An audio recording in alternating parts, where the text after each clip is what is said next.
bro shit. It's time for some gay bro shit. Get into a gay bro shit.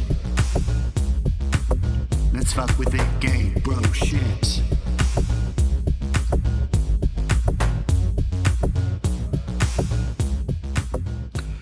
Hey, hi, hello, bros and hoes and everyone else. This is Gay Bro Shit, a podcast for deep thoughts about shallow issues. And you can call me Brosephine Baker because I too was better received in Paris. Today we're talking all about body composition testing and whether or not we can accurately assess how fat or lean we or someone else might be. So weight is often the single metric that people use to define fatness or leanness. But of course, it's problematic because it doesn't really tell us much other than just literally how much mass someone has on that day according to that scale. Your weight includes all of your muscle, all of your bones, all of your organs, your blood, the water stored in your muscles and organs, any food you've consumed, any waste products you're building up, and all of your microbiome as well. So just stepping on a scale isn't going to tell you what weight is actually made of. Body composition is the term we use to describe the ratio or percentage of your body that is stored fat tissue versus all other types of tissues and fluid and whatnot. So that's usually expressed as a body fat percentage number. And that's sort of the primary number that we use to say how lean somebody is or how fat somebody is. So the scale goes from 1 to 100, and realistically, the leanest somebody can be is about 4% body fat. And when you see someone who is this lean, they kind of look really gross. Like you can see all of the little strands of muscles, and it looks like that Bodies exhibit where they basically put prisoners on display, dead prisoners. And you can kind of see all of the little red muscle fibers. And then on the extreme high end, you can be up to 80% body fat, but these are outliers in either case. So the average American male is somewhere around 22% body fat in their late teens and early 20s, and then it slowly creases to an average of about 30% in your 80s. But this is the statistical mean, so even if your body is bigger or smaller than this, means you still probably have an average body just somewhere along the distribution scale. In terms of societal expectations, the quote-unquote ideal body fat range is usually between 10% and like 18 to 20% for men. And obviously people idealize men who are outside of this range, but this is the ideal range depicted in popular media. The phrase dad bod usually gets applied to people who are closer to, say, 20%, which is kind of wild when the average dad, the average father, is probably in the 25 to actually 30% range. I saw one video where someone interviewed 3 random British girls on the streets and showed them a picture of Chris Bumstead, who, if you don't know, is 5-time Mr. Olympia Classic. So essentially judged to be the best body in the entire world. And they were shown a picture of him in the off season, and they said that he had a dad bod, even though he was probably, 12% body fat. So that term has definitely gotten skewed, and I think that ideally we should reserve it for people who are closer to that 30% number. Now, finding out your body fat percentage is a fairly tricky thing, as even the best methods have a degree of error of at least 2% on a population level and up to 10% on an individual level. Going into this, I felt like I had a really good grasp on body composition testing and how current methods are limited because, as I said before, I've been working in fitness for over 10 years now. But I had an experience recently that sent me down the rabbit hole of really digging into the research behind each of these methods and how good they might be. And spoiler alert, none of the methods are good. So a lot of what I will be telling you today was sourced from an article by a researcher named James Kreiger, who's out of Washington State, who did a really good job pulling data from multiple sources and who also has a lot of experience doing body composition testing for corporate wellness clients. Corporate wellness is, frankly, a mess, and we're not going to get into that today, but I will link to this article in the show notes so that you can actually look up his research. And I'm going to give him full credit here because I think he did a really good job collating this information and summarizing it in a really impactful and useful way. So it turns out there's only one way to get a truly accurate measurement of body composition. And in order to do that, you have to be already dead, because basically they totally dissect the body and carefully separate out all of the component tissue and then measure all of that tissue. So you can only do that once, and you definitely won't be having an open casket funeral afterwards. So because we can't do this to people who are still alive and want to stay that way, we have to use other methods. So scientists who study this use what is called a 4-compartment model, wherein which they use one test to find out bone and mineral mass, one for body density, and another for measuring hydration in the body. These numbers are then plugged into a formula that gives us a reasonable estimate of body composition within about 2%. So the test would say you're 20% body fat, and most likely you're somewhere between 18 and 22, with 20 being the center of this range. And because these all need to be done one after the other to get accurate results, it's very expensive and generally only available in a lab setting for research purposes. So when we compare the accuracy of any body composition testing, we're comparing it to this 4-compartment model. But this too is just an estimate, an informed one, but still an estimate. So we're comparing the accuracy of something that is also not completely accurate. So we get compounding errors. But for the purposes of clarity and simplicity for the rest of this episode, we're going to say that the 4-compartment method is accurate, especially at the population level. So we also need to clarify how something could be accurate on a population level, but not on an individual level. For example, is if you have a test method and half the people who get tested measure out as 10% body fat more than what they really are, and the other half measure out as 10% less than what they really are, this still averages out to a 0% average error rate, meaning for the whole group it's completely accurate, but for each individual it's off by 10%. And this is going to be the recurring theme here as we look at all these methods. So let's cover the most popular methods in the real world. The first method we're going to talk about is called hydrostatic weighing. And for a long time, and still, many people consider this the quote-unquote gold standard for determining body composition. So if you're not familiar, sometimes people refer to this as the dunk tank, and I will probably be. I apparently can't say words today, and so we're in for a real treat. I will probably be calling it the dunk tank throughout this episode, and I might say hydrostatic weighing, and just know that both of those things mean the same thing.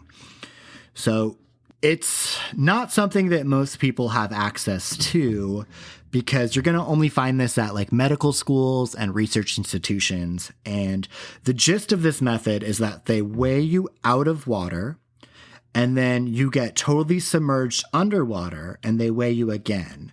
They put you on basically like a little swing under the water. And because fat floats, the change in weight between the out of water weight and the underwater weight will tell you about how much fat mass you have. They also measure the volume of the water you displace, so the goal is to determine both your body volume and your body density. They also have you blow out all of your air and hold your breath underwater. So for most people, this is probably going to be a bit uncomfortable.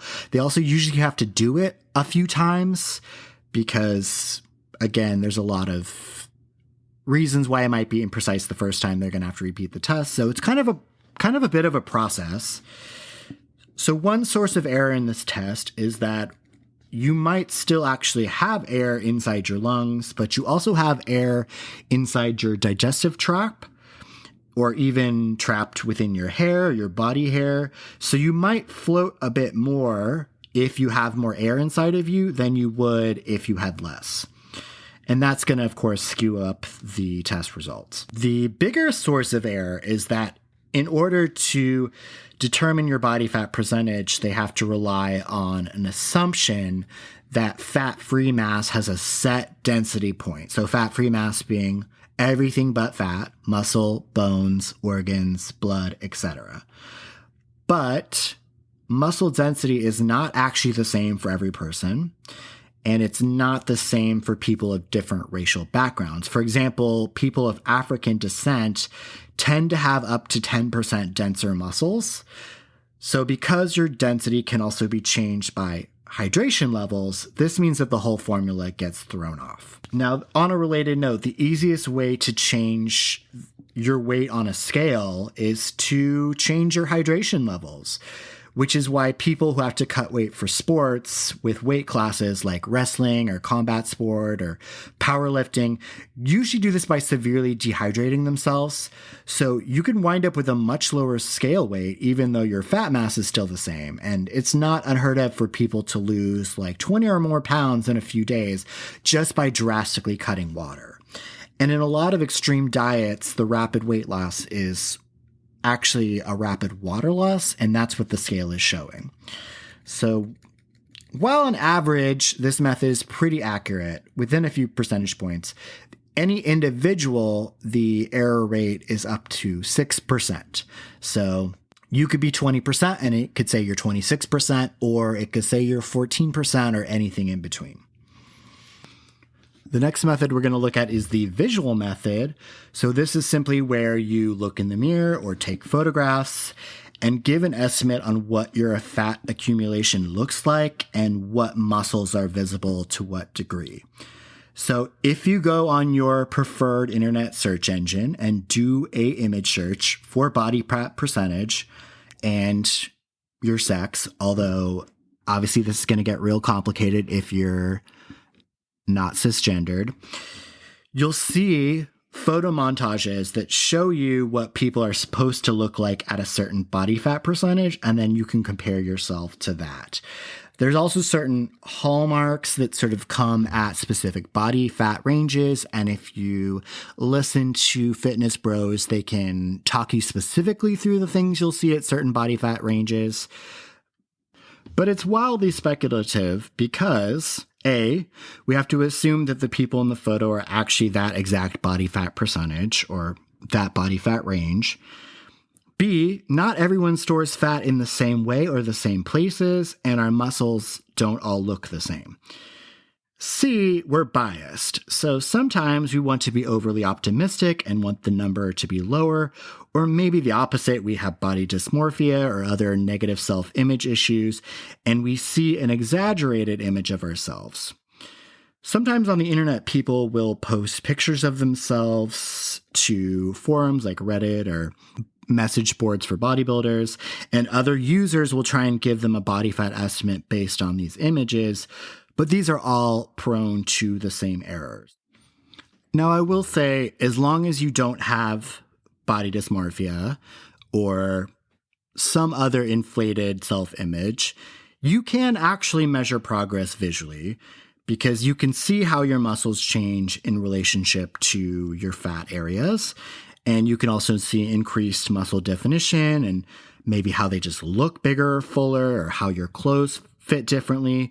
So it is an okay method for tracking progress, but it is at best an estimate. And as I mentioned before, another issue with all of these methods is usually you have to input a sex or gender to get a result. And in those equations, it's a binary. And we as queer people know that gender is not binary. There's essentially nearly infinite genders. And so these methods don't have any way of dealing with people who are not cisgendered. So it's always going to be a sticking point if you are somebody who is not cisgendered, because it goes from extremely difficult to basically impossible. So if that's you, don't even fucking worry about it. Just don't bother. All right, so the next testing method we're going to look at is called skin fold. And skin fold measurement involves using a measuring tool, otherwise known as calipers, that pinches your skin together and measures how big the tissue fold is. Hence the name. Usually you do this in a number of spots around the body, between 3 and 7. And then you add up all these measurements and plug it into an equation with your age and also, of course, your sex/gender. And you're supposed to get a body fat percentage reading from this total. So the first big issue with this method is that the person administering the test may or may not know what they're doing, or they might change their technique to get a more favorable result. You have to pinch the skin in the exact same way every time, and at each site you measure, you have to do it in the exact same spot. So if you're doing this periodically over, let's say, every 3 months or so, every time you get retested, you have to find the exact same spot and measure the exact same way in order to be able to measure changes consistently. So it's very unlikely that you can guarantee that this is going to be the case. Now, the second issue is that the formula used to get the body fat number is based on a formula itself that is an estimation. So it's an estimation based on an estimation. And the original estimation/equation did not account for racial background, and the only people tested were white people. So they used hydrostatic weighing to determine the body fat. And since that method is also error-prone, there's a compounding error going on here. So individual error rates may be as high as 15% for this method, meaning you could be 20% body fat and the skin calipers would say you were 35, or they could say you were 5. And obviously that is an insane range. All right, so the next method we're going to look at is called bioelectrical impedance. And this method is when a weak electrical signal is sent through your body.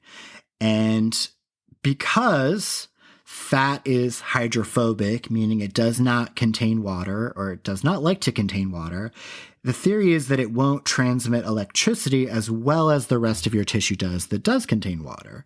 So this is usually the method that you see on bathroom scales or handheld devices. So with the bathroom scales that you step on, the electrical current goes up from one foot and then through the body and it's measured back out the other foot. Whereas with the handheld devices, it goes through one hand and up the arms and then across your torso and then back down the other arm into your other hand. So the problem right there with these devices is that they only have 2 points of contact. So the electricity is going to follow the shortest possible path through the body. So if you're stepping on a scale, it's going to send the electricity up one leg, and then it's going to come right back down the other. So it's not going to go through your torso. It's not going to go through your arms, your upper body at all. And then if you use the handheld one, the same thing happens. It basically skips your lower body entirely because it just wants to go the shortest path between your two hands, which is just straight across your torso. There are machines that use 4 points of contact with both hands and both feet, and this is theoretically more accurate. However, not really in practice, because just like the fat calipers, the data they use to determine body fat is obtained by testing people another way, usually through hydrostatic weighing. And so again, we have an issue of compounding errors. And also, these machines rely on water to transmit the electricity. So how hydrated you are has a drastic impact on what the results are back. If your muscles are less hydrated, they're actually going to register you as having more fat than you actually do because the machine is confused, essentially. So when we compare bioelectrical impedance to the 4-compartment model that we talked about earlier as the gold standard, the error rate is about 8% in either direction. So someone with 20% body fat could be read as anything between 12 and 28%. I hope these percentages are a good tool for comprehension and not just me sounding repetitive, but that's probably just my low self-esteem talking. These machines are also not good for tracking changes in body mass. In one study, it was found to be even less accurate than just using the BMI. So the error range, again, was about 8%. So someone could reduce their body fat by 4%, and it could say that they had gained by 4%, or it could say they had lost by 8%. And again, that's just not reliable data and certainly nothing that you want to live your life by and make choices by. Another method that is of interest to us is called the bod pod, and this is an egg-like capsule that looks like some weird sci-fi space travel cocoon, and you sit in it, and it measures how much volume you take up by air displacement. It should be as accurate as hydrostatic weighing, but a lot of things can throw it off, including body hair, facial hair, moisture, body temperature, or even just how your swimsuit fits. So the individual error rates for this can be as high as 15%. So objectively, fairly garbage. Similarly, there's the 3D scan, typically the Fit 3D. Side note, I'm using a much more sensitive microphone today. You can probably hear more background noises, including my dog who just entered the room and is trying to lick my arm. So if you hear some stuff, that's what that is. So the Fit 3D is a device where you stand on a turntable and it shoots laser beams, I guess. I don't know. Some kind of beam at you, and it sort of spins you around like a record, and it measures how much volume you take off through those measurements. So it has all the same issues as the bod pod, where it can be thrown off by body hair, moisture, etc. And also we have an issue of what is the data based off of. It's probably based off of hydrostatic weighing. So again, it's not reliable. All right, finally we come to the DEXA scanner, and a lot of people consider this to be the gold standard. And what this is, it's a full body X-ray that uses two different wavelengths to determine what type of issues, I said issues. I actually meant to say tissues. So I don't think the X-rays can determine what your issues are, but it can definitely, or it can try to determine what kind of tissues you have. So you lie flat on a table and you try and hold still for 10 minutes while it shoots beams through you, and it just sort of slowly rolls up and down your body. And because of having these two different length X-ray beams, it should be able to tell the difference between your bone, your organs, your muscle, and fat. And in general, people often have concerns about using the DEXA because it's using X-rays, and X-rays are a form of radiation. And in high doses, obviously, radiation can be a really bad idea. But the DEXA radiation dose is equal to about 1 day worth of background radiation. So for reference, it's about 1,000 times less radiation than getting a full body CT scan. So most people consider this to be the most accurate method along with the dunk tank. But of course, like everything else we've talked about, it definitely has some issues. So a lot of the issues it has have to do with the machines themselves, because different manufacturers make the machines and they use different formulas, and also they make different models. So the formulas can vary from machine to machine, manufacturer to manufacturer, and the software also gets updated from time to time. So the machine may or may not be running the current software iteration. There's also the way that the beams themselves are shot up. So the machines can either do basically a single beam that's like a pinpoint, or they can set up the beams as a fan. And what happens, and I think most machines use the fan, what happens is at the edges, there's kind of a reflection error where those waves appear longer than they actually are. So that creates a compounding error. The machine also gets very different results based on hydration levels. So a 5% variation in hydration can change the body fat reading by as much. And accuracy can also be affected by biological sex, size, and the degree in which you're fat. So basically, it's less accurate with people who are more fat. So if the whole point is to accurately measure body fat and it gets skewed by higher body fat percentages, then really critically, we have to ask what the fucking point of this machine is. Anyway, in studies, the individual error rate compared to the 4-compartment model is anywhere from 4% to up to 10%. So again, going back to my example, if somebody has a 20% body fat, the machine might say that they have up to 30% or as low as 10%, which, again, very widespread. And these studies were usually done on bodybuilders, so that these are people with, let's say, above average muscularity. And this really cracked me up, but they did one study where they tried to measure how the device measured changes in body compositions. And what they did was they literally strapped lard, pig fat, around the legs of bodybuilders. And while the machine did measure an increase in fat, it also interpreted this as a loss in bone density, even though it was the exact same legs measured on the exact same day, which it's impossible for somebody to lose bone density that quickly. So what cracks me up, obviously, is just me trying to visualize how exactly did they strap lard to people? Did they spread it out on saran wrap and like they were putting peanut butter on bread and they just slap it around? Maybe they taped it up with some duct tape. I don't know. I need to know, but I don't think I ever will. Anyway, what actually prompted this whole research and this whole episode is that last week I went and got a DEXA scan, and I'd never done this before. So I'd intended to use this as part of something I'm going to talk about in the next episode, but the rabbit hole gaped open for me and I fell in fist first. So to get this test, I drove out to some random business park in the suburbs where they have this training facility that has one of these machines, and they had it parked in a van outside because apparently they drive it around to places including the Nike campus, some other corporate campuses. So I got in a dark windowless van with a strange man I had never met before, which I never felt unsafe, but I imagine if you were a woman or a femme or somebody other than a muscular cis white man, that this might feel deeply unsafe to you. And I don't know that I would recommend, getting into a van alone with somebody and lying down on this machine. But I did it because I'm a good sport.